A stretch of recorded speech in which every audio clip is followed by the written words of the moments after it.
Pep Guardiola's tenure at Manchester City has gotten off to a successful start. 2 games, 2 competitive games, and 2 wins. Demolishing of Steaua Bucharest, even though Aguero was on the score sheet and still managed to miss 2 penalty kicks. That's incredible. Either way, good for Aguero's finishing, though. I'm going to touch on Aguero as we go through the season more. So I think that Pep Guardiola will allow him to thrive, but there are some players that maybe will not thrive under Pep Guardiola's reign because they're dead weight. And that's why the title of the clip is, should Manchester City get rid of the dead weight? And at the moment, the headlines are dominated by 2 specific players. Joe Hart, between the sticks, and Yaya Toure. Now, the short answer is yes.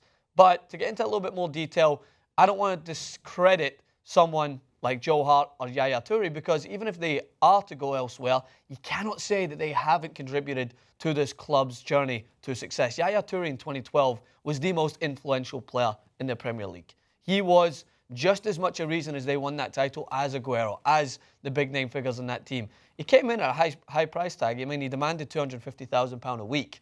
That's not a cheap amount of pocket change to be thrown around. But he was worth it in the end because he helped deliver them a title. He was the heartbeat of the team and really showcased that he was as important as anyone that Manchester City has had in their history to that club.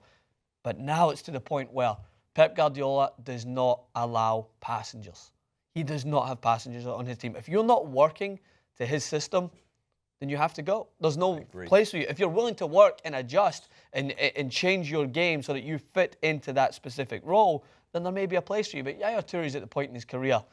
Why would he? Why would he adjust when he could go pick up a fat paycheck, probably in China, and just slowly but surely wane his sell off of football? I don't think he wants to go to China, and I'm not sure if he's going to stay in the Premier League, but there's a couple very important points to mention about, 1, Pep Guardiola, and 2, Yaya Toure. So for 1, how Pep Guardiola has handled Yaya Toure in the media is nothing short of spectacular. Yeah. It's actually how all managers across all sports should handle their beefs. Pep Guardiola does not want him on the team. Yeah. That's very, very obvious.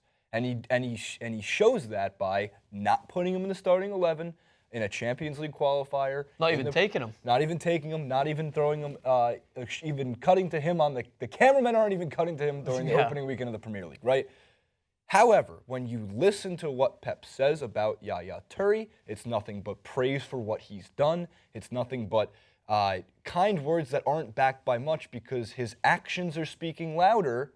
And instead of Pep going out there and, making a big deal to dominate the headlines, it's actually a breath of fresh air for a manager going like, okay, this guy has one of the most important managing qualities I would think in the world, and that is handling the media, because Manchester City's a team that will dominate headlines no matter what. It's a similar discussion you can have to the Xavi. Like, Xavi is a player that I still think at the age of 40 or 50, Scholes-esque, the way that you could probably just put him in to Barcelona's team and he won't hinder.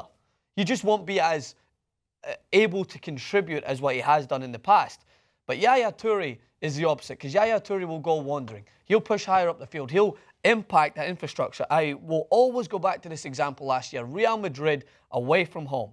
You need to be as compact as possible because Modric will cut through you like a hot knife through butter. He will destroy you if you give him that opportunity.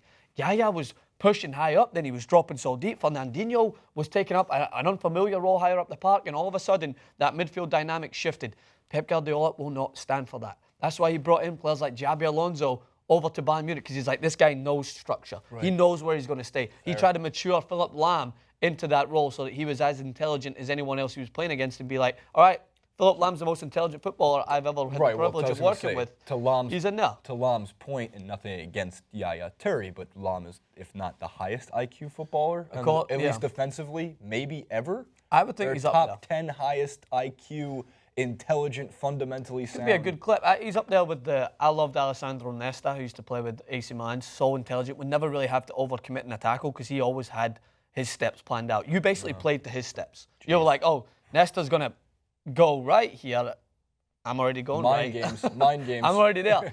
Anyway, over to the next one really quick is Joe Hart. So according to Sky Sports, it is basically set in its ways that Claudio Bravo already looking at schools for his kids, already looking at houses in Manchester. You know, a big decision's coming up when the missus is out there saying, you got to get schools for our kids, you got to get a big house. He's coming over from Barcelona, and I think other teams should be petrified because there are some weaknesses that Manchester City will have to kind of stamp out throughout the season. They're still getting used to a new system. But Joe Hart was always a liability. Proven in the Euros a liability, proven in the past. I think he's averaged between 3 and 4 clear blunders a season. And I don't think that that should overshadow the fact that he is one of the best shot stoppers we've seen in the Premier League, and the fact that he could be, and with some adjustment, could still be a great goalkeeper. And the reason people will argue back is they are, for one, silly, because they don't realise that goalkeepers are fine wines. They mature with age. Some goalkeepers will become into their own in the latter years of their career. Joe Hart will try too much, and he's not always the most confident. He's great with his feet, but sometimes he tries to do too much. We've seen him try to do Cruyff turns in his own box and the ball being dispossessed from him. We've seen him try to make that camera-esque save and get the cannons in the corner, capturing it at every different angle, but then just putting it into his own net because he is caught up by the limelight. The final thing is, should he get rid of the dead weight, Jason? Absolutely. And I think that he's already proven that he doesn't need to second-guess his own instinct.